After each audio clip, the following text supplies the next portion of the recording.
O programa a seguir pode conter descrições de extrema violência e não é recomendado para pessoas sensíveis.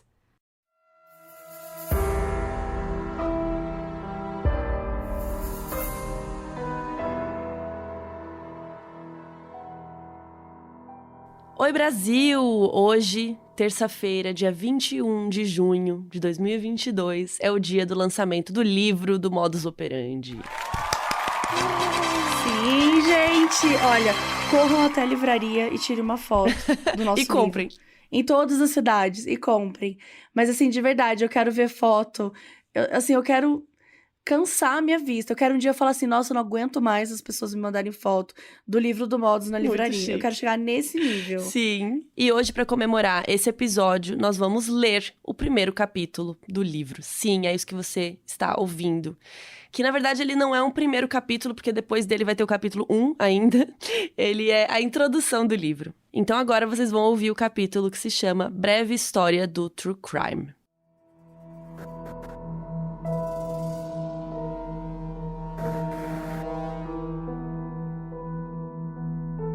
Charles Manson sonhava em ser músico, mas subverteu toda a filosofia hippie de paz e amor e criou uma seita que matou 7 pessoas em 2 dias.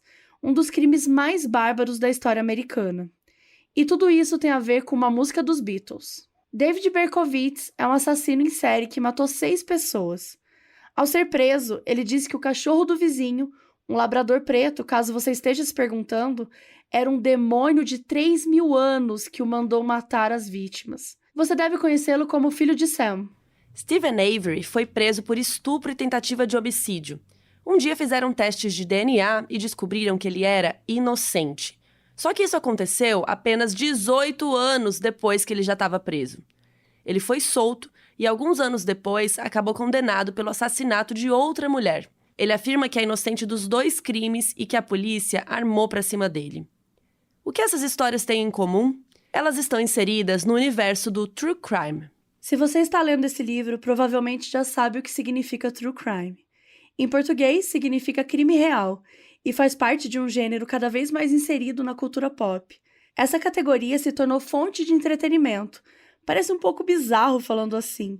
Já existem filmes, documentários, séries, podcasts, programas de rádios, livros, blogs e muitos outros tipos de produtos culturais sobre crimes, sendo o homicídio o tipo que, em geral, atrai mais atenção. Se você tem curiosidade em saber tudo sobre crimes, o que aconteceu, onde, como, qual o motivo, quem é o assassino, se ele é serial killer, como a polícia investigou, se o acusado foi preso, como foi o julgamento, se o caso foi arquivado, esse livro é para você. As histórias de crimes bizarros estão aos montes por aí e não cansam de despertar enorme curiosidade. O documentário de 2015, que conta a história do já citado Steven Avery, Making a Murderer, por exemplo, teve só no primeiro mês mais de 19 milhões de espectadores nos Estados Unidos. O podcast americano Serial virou um fenômeno mundial, um dos mais baixados de todos os tempos, com mais de 300 milhões de downloads enquanto escrevemos esse livro. E ele recebeu vários prêmios. Serial conta a história do jovem de origem paquistanesa Adnan Syed, de 17 anos, acusado de assassinar a ex-namorada Hae Min Lee, estudante de origem coreana de 18 anos, que desapareceu em Baltimore, nos Estados Unidos, no dia 13 de janeiro de 99. Quase um mês depois, ela foi encontrada morta em um parque da região. Adnan Syed foi preso e acusado de tê-la assassinado. Ele jurou inocência, mas foi condenado à prisão perpétua. A história intrigou a jornalista Sarah Koenig, que decidiu investigar o caso e refletir sobre como Syed tinha sido representado no tribunal. Ela transformou esse trabalho em um podcast documental de 12 episódios. Apesar de não chegar a uma conclusão se Adnan é inocente ou não, o podcast chamou a atenção da sociedade o suficiente para que o caso fosse reaberto e o condenado ganhasse uma nova chance de liberdade no tribunal. Apesar disso, Adnan Syed, hoje com 40 anos, permanece preso. As podcasters americanas Karen Kilgariff e Georgia Hardstark, do My Favorite Murder, que conta crimes reais com um toque de humor, fizeram muito dinheiro falando do tema. Elas já faturaram mais de 15 milhões de dólares com o podcast e derivados, e em 2020 acabaram ficando em segundo lugar na lista da Forbes de podcasters que mais lucraram com os seus programas. Além de muita audiência, produções de true crime podem ainda ajudar a solucionar crimes. Filho do magnata do mercado americano de Nova York, Robert Alan Durst foi acusado de matar a esposa, uma amiga e um vizinho. O documentário em série sobre a vida do bilionário, The Jinx, The Life and Deaths of Robert Durst, acabou ajudando a polícia a finalmente prendê-lo. Mas como? Então... A esposa do Robert desapareceu em 82, mas o corpo nunca foi encontrado. Em 2000, as investigações foram reabertas e uma amiga do Robert, a Susan, foi morta logo antes de dar o seu testemunho sobre o caso. Como ela era filha de mafiosos, a polícia concluiu que ela tinha sido morta pela máfia. Mas a história não acaba por aí.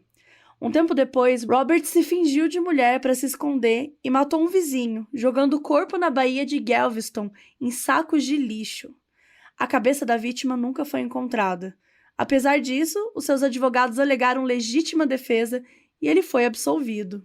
Antes de filmar o famigerado documentário, o diretor Andrew Jarecki tinha feito um filme de ficção sobre a vida do Durst, chamado Entre Segredos e Mentiras, de 2010, com Ryan Gosling e Kirsten Dunst no elenco. Depois de assistir ao filme, o bilionário ligou para o diretor, oferecendo uma entrevista.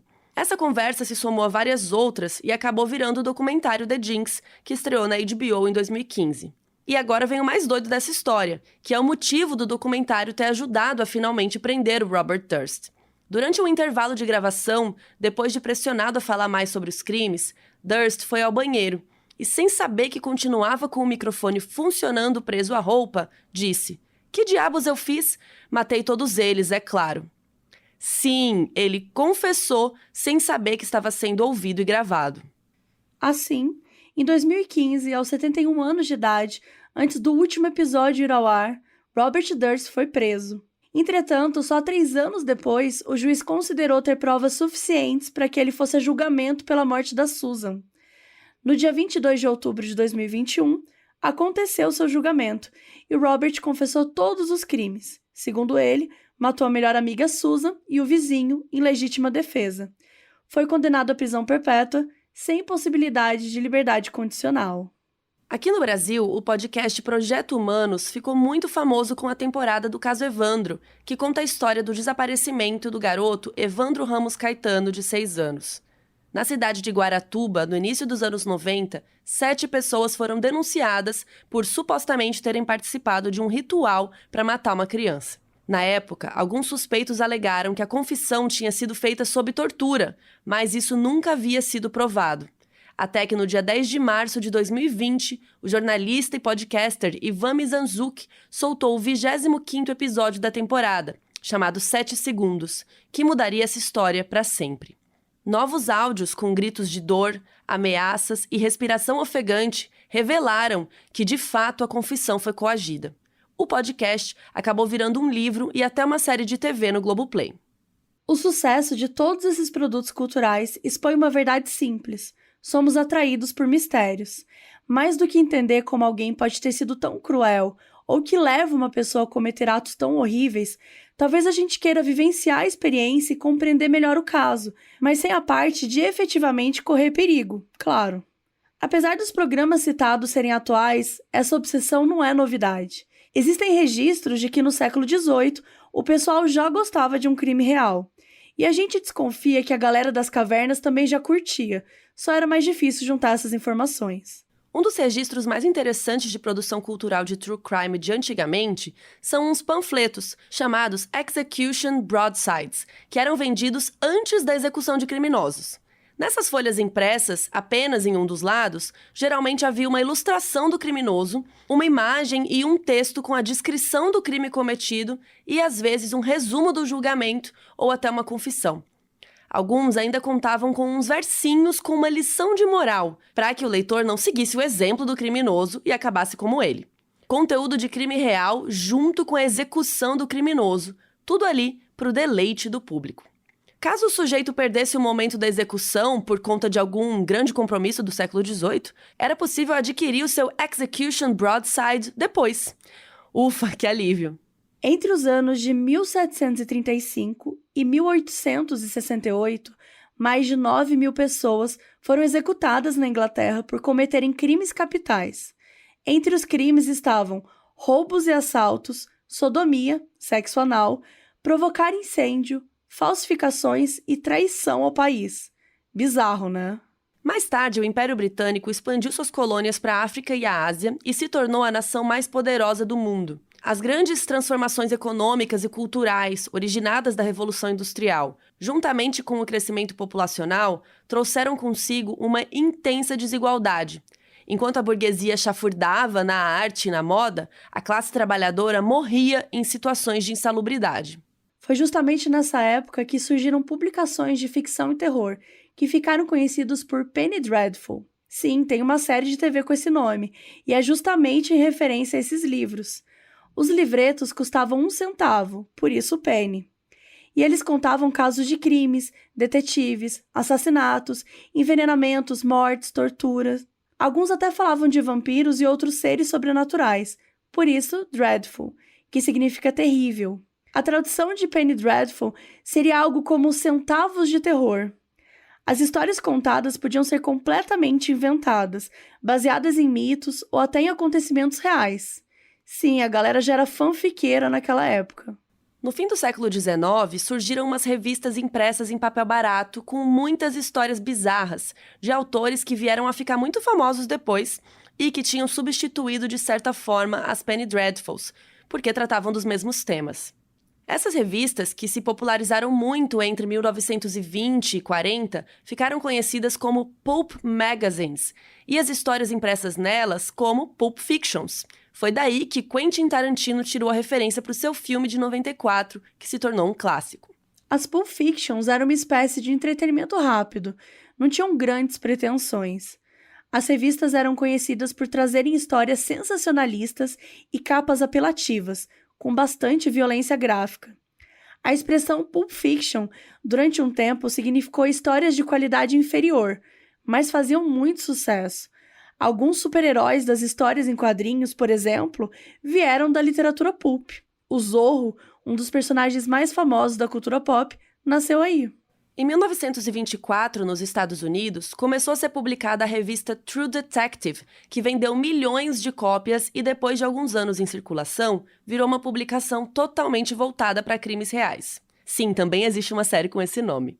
Na década de 30, a famosa revista New Yorker, que existe até hoje, começou a publicar uns perfis de criminosos para tentar competir com todo esse material sobre crimes. O fascínio por crimes reais sempre foi tão impressionante que no final do século XIX e início do século XX, alguns autores se renderam ao tema e ficaram muito famosos escrevendo sobre crimes ficcionais, com personagens que ganharam bastante notoriedade. Ora, será que temos um Sherlock Holmes aqui? Não tem como não citar o mais famoso deles, Sherlock Holmes, o grande personagem de ficção da literatura britânica, criado pelo médico e escritor Sir Arthur Conan Doyle. O autor se inspirou no Dr. Joseph Bell, seu professor de medicina da Universidade de Edimburgo, na Escócia, para criar o personagem. Holmes, que talvez seja o detetive mais famoso da cultura pop, já apareceu em diversos lugares, filmes, séries, e inspirou muitos outros personagens. O próprio Dr. House, da série de ficção House, foi inspirado em Sherlock Holmes. O médico que não mede esforços para diagnosticar os seus pacientes é ótimo na arte da observação e investigação, mesmo que isso às vezes signifique invadir uma propriedade privada. E não podemos deixar de citar a rainha do crime, Agatha Christie. A autora britânica é até hoje uma das maiores escritoras do mundo, famosa por seus romances policiais e histórias de suspense e mistérios. Escreveu mais de 70 livros que resultaram em mais de bilhões de cópias vendidas no mundo inteiro. Você sabia que a Agatha Christie já ficou 11 dias desaparecida e foi a primeira vez que os ingleses usaram aviões para procurar alguém? No fim, ela estava hospedada num hotel de luxo usando um nome falso, o mesmo sobrenome da amante do seu marido. Icônica. Voltando ao True Crime, um dos primeiros livros a tratar de forma específica um crime real foi A Sangue Frio, do americano Truman Capote. Fruto de uma intensa investigação, a obra foi publicada originalmente em 65 e conta a história verídica da chacina da família Clutter em uma fazenda no Kansas, Estados Unidos. A família Clutter era formada por Herb Clutter, o pai, Bonnie Clutter, a mãe, e os 2 filhos do casal, Kenyon e Nancy, ainda adolescentes. No dia 15 de novembro de 1959, 2 homens invadiram a fazenda e amordaçaram todos os membros da família, que depois foram assassinados com tiros de espingarda. Richard Hickok e Perry Smith foram presos e condenados à morte por forca, o que ocorreu em 1965. A obra, publicada logo depois, ficou conhecida no mundo inteiro. Truman se mudou para Holcomb após o crime e investigou o caso de perto. Entrevistou familiares, pesquisou documentos oficiais, leu cartas e conheceu os acusados. Ele se dedicou tanto ao caso que existe um boato de que ele teria se envolvido romanticamente com um dos assassinos, o Perry Smith. Se é verdade, nunca saberemos. Mas no dia em que os assassinos foram enforcados, Capote passou muito mal e só assistiu à execução de Hickok. Acredita-se que um dos motivos para o Capote não ter recebido o prêmio Pulitzer foram as muitas críticas que o livro recebeu por usar os assassinatos como entretenimento. O mundo dá voltas, não é mesmo? Hoje, o gênero de true crime já é considerado infotenimento, que é um nome chique que andam usando para dizer que algo é informação com entretenimento. Quando assistimos a uma série sobre um crime, realmente nos distraímos e, ao mesmo tempo, aprendemos muitas coisas. As produções culturais sobre crimes são consideradas atualmente uma forma de entretenimento válida, o que nos leva à seguinte questão: será que hoje em dia Truman Capote teria levado o prêmio? A gente acha que sim. Em 1974, o livro Helter Skelter, de Vincent Bugliosi, também foi um sucesso. Bugliosi foi promotor do caso Tate LaBianca, como ficou conhecido os crimes da seita de Charles Manson. Segundo a pregação do Manson, logo haveria uma grande guerra racial, em que os negros venceriam, mas ficariam perdidos porque, segundo ele, seriam incapazes de exercer o seu domínio. Ou seja, ele era líder de uma seita que pregava o amor livre, paz e amor, mas só para quem fosse branco.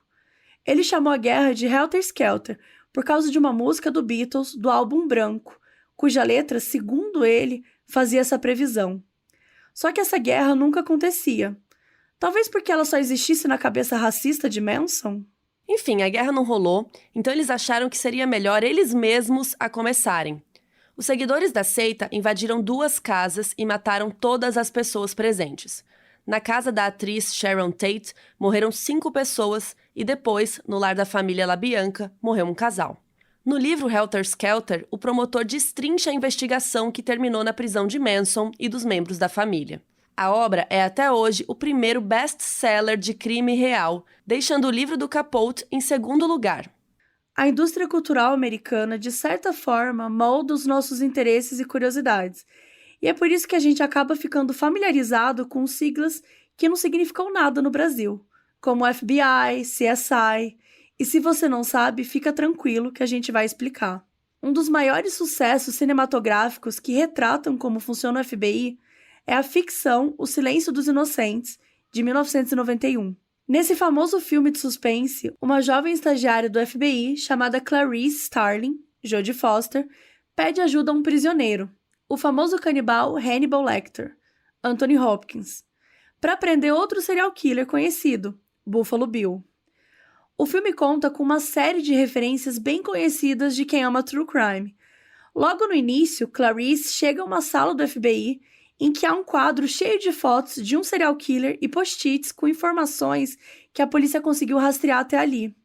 Capas de jornal, fotos de cena do crime, informações sobre o modus operandi, a cena clássica.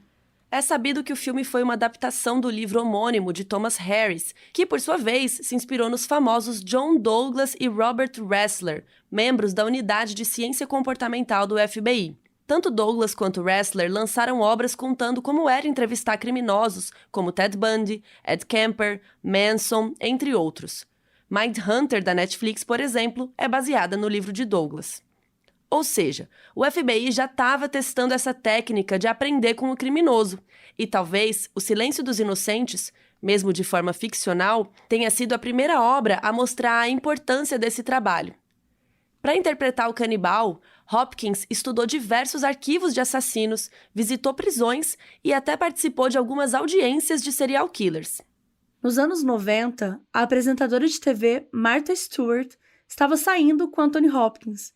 Na época do lançamento do filme, surgiram vários rumores de que ela ficou tão perturbada com a caracterização do Hannibal Lecter que foi incapaz de dissociar a imagem do personagem da do seu namorado e terminou o relacionamento. Depois ela disse que não foi bem assim, que eles só tinham saído poucas vezes para jantar, mas confessou que não conseguia parar de pensar em Hannibal Lecter enquanto comiam. Bizarro, né? O Hannibal Lecter se tornou um dos personagens mais assustadores do cinema, apesar de nesse filme ele só aparecer em tela durante 16 minutos. O filme faz muitas referências a serial killers conhecidos. Buffalo Bill, o assassino que Clarice Starling está perseguindo, retira a pele das vítimas tal qual Ed Gein, que matava as mulheres, tirava suas peles e costurava partes delas em objetos imóveis da sua casa. Em uma das cenas em que Buffalo ataca uma vítima, ele tem o braço engessado e finge que precisa de ajuda, algo que havia sido feito por Ted Bundy, outro famoso serial killer. O Silêncio dos Inocentes recebeu 5 Oscars e arrecadou 272,7 milhões de dólares de bilheteria no mundo todo. O diretor, Jonathan Demme, e o elenco foram até o FBI para se preparar para as filmagens. O ator Scott Glenn, que antes acreditava na reabilitação e na bondade das pessoas, ao ser levado para uma salinha cheia de fotos de crimes e gravações dos assassinos matando suas vítimas, chorou e saiu de lá convencido da pena de morte. Ele disse que não tinha noção de que existiam pessoas capazes de fazer coisas tão horríveis. Entre as décadas de 80 e 2000, muitos programas de TV de crime tiveram grande audiência. Nos Estados Unidos, havia o Mistério Sem Solução, Forensic Files e Dateline NBC, esse último ainda no ar. No Brasil, havia o Linha Direta, que foi exibido entre 99 e 2007 na Rede Globo e mostrava casos que estavam sem solução ou com criminosos foragidos da polícia, mas sempre com reconstituições. No fim do episódio, divulgavam um número de telefone e, posteriormente, um site, para, caso o espectador soubesse de alguma informação relevante, fazer uma denúncia com um anonimato garantido. Quase 400 criminosos foram presos. Em um presídio do Recife, 3 presidiários ganharam os apelidos de Linha Direta 1, 2 e 3. A partir dos anos 2000, o número de filmes e séries sobre crimes reais aumentou consideravelmente. E logo depois, quando começou a onda dos podcasts com essa temática, muitos jornalistas resolveram investigar crimes antigos usando o formato. Finalmente chegou a hora de falar da nossa ídola, Michelle McNamara. Em 2006, Michelle criou um blog chamado True Crime Diary, para falar sobre vários crimes reais, sobretudo os casos sem solução, nos quais era viciada. E ela escrevia de forma tão sensacional que o blog bombou muito rápido. Uma das coisas que chama atenção no estilo dela é como ela fugia do sensacionalismo, a maneira como conversava com as famílias das vítimas e respeitava suas histórias. Não se tratava apenas do caso em si, mas também dos sentimentos dos envolvidos. Em determinado momento, ela ficou obcecada com o serial killer Golden State Killer, o assassino do Estado Dourado, apelido dado pela própria Michelle. Esse criminoso foi responsável por 13 assassinatos e pelo menos 50 estupros, todos cometidos entre as décadas de 70 e 80 na Califórnia. Mas o caso nunca tinha sido resolvido, e isso tirava o sono de Michelle, mesmo décadas depois. Ela pesquisava tudo o que podia, viajou para conhecer o local em que ele atuou, conversou com pessoas e detetives envolvidos no caso. Esse material se transformou em artigos para a Los Angeles Magazine. O mais famoso, publicado em março de 2013, se chama Nas Pegadas de um Assassino. A matéria explodiu, foi um sucesso e ela recebeu um e-mail do agente literário Daniel Greenberg para escrever um livro sobre o caso. Michelle foi ficando cada vez mais obcecada e só pensava e falava disso o tempo todo enquanto escrevia o livro I'll Be Gone in the Dark, lançado no Brasil com o título Eu Terei Sumido na Escuridão, uma frase que o criminoso tinha dito para uma das suas vítimas. Com o manuscrito ainda sendo redigido, no dia 21 de abril de 2016, aos 46 anos, Michelle morreu enquanto dormia. Na autópsia, descobriram que ela tinha um problema no coração. Contudo, o laudo afirmava que não havia sido apenas essa a causa da morte, mas a combinação dessa condição com o efeito de vários medicamentos. O manuscrito foi finalizado pelos escritores de crimes reais Paul Hines e Billy Jensen, e pelo marido da própria Michelle, o ator Patton Oswalt. O livro foi publicado em fevereiro de 2018 e 2 meses depois, no dia 24 de abril, o nome por trás do Golden State Killer foi descoberto. Joseph James DeAngelo Jr., um homem de 72 anos. O trabalho de Michelle McNamara foi muito importante para que houvesse uma pressão para a conclusão do caso. E em 2019, surgiu um podcast chamado Modus Operandi. Sim, estamos falando de nós em terceira pessoa. O Modus Operandi é o podcast de True Crime mais ouvido do Brasil. Caso você não faça ideia de quem a gente é, muito prazer. Nós contamos várias histórias de crimes reais, uma por episódio. Tem desde aqueles mais famosos, como Ed Kemper e Ted Bundy, até os mais desconhecidos ou recentes, como a história de Eloá, que foi mantida em cativeiro na própria casa, junto da amiga Nayara. Além dos episódios com os casos, a gente tem 2 programas dentro do podcast. O Caso Bizarro, em que a Mabê conta histórias sem solução, sobrenaturais e coisas estranhas em geral. E o FAQ, em que a Carol tira dúvidas comuns do público, às vezes trazendo especialistas das áreas. E eis que agora a gente também tem um livro. Agora, mais do que contar casos, a gente vai contar vários, não se preocupe. O objetivo é esmiuçar cada uma das peças que formam o quebra-cabeça de um true crime. Desde o crime, propriamente, passando pelo processo de desvendá-lo, até a investigação. Há também a análise dos criminosos e tudo o que acontece depois que eles são presos, além do labirinto, que é um caso sem solução. E no final você vai encontrar umas coisas bem legais. Um glossário com alguns termos do mundo do true crime que usamos e que sempre aparecem nas séries e podcasts, para você não se perder em nenhuma parte do processo. Uma listona de séries, filmes e podcasts para você ir marcando quais desses conteúdos já viu ou ainda quer ver. Super instagramável. Esperamos que esse livro tenha muito infotenimento e, para você ter certeza de que seu dinheiro foi bem investido, já damos uma dica fundamental. Nunca fale com a polícia sem a presença do seu advogado. Boa leitura!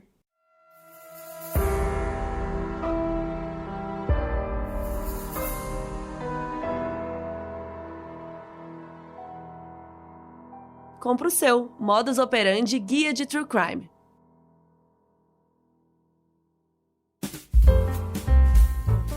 E agora, os erros de gravação do episódio. As podcasters americanas Karen Kilgariff. As podcasters... Eu nunca falei esse nome em voz alta, que ódio. The Jinx, The Life and Deaths of Ronald. Quem é do Ronald? The Jinx, The Life and Deaths of Robert... Quando assistimos a uma série sobre um crime... A minha mãe me fez acreditar durante anos que a Jodie Foster era a menina do Exorcista. Porque ela achou, ela confundiu. Eu passei anos vendo a Jodie Foster e falei, é Exorcista. Esse material se transformou em artigos para Los Angeles Magazine, Carol. Esse material se formou... Desculpa, gente. Se você tem curiosidade em saber... Tô quase chorando, amiga. Se você tem curiosidade em... Vai chorar. Ai, que ódio.